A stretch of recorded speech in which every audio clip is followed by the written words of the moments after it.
Hey guys, today I'm back with this simple Christmas tree design using nail vinyls. If you want to know how I did this, keep watching. So I started off with painting all of my nails with this light green.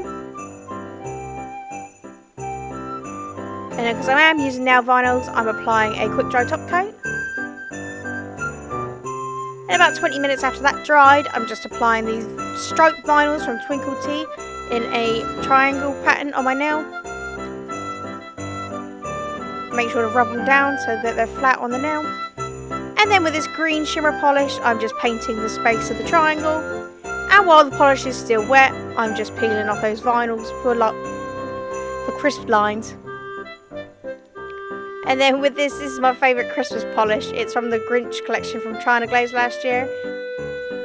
It's called Resting Grinch Face. I just applied a little bit to my mat. And then using a brush, I just collected those glitters and placed them on the tree. That way I could choose where I wanted the glitters to go. Then finally, a quick dry top coat. And there you go, these super quick Christmas nails.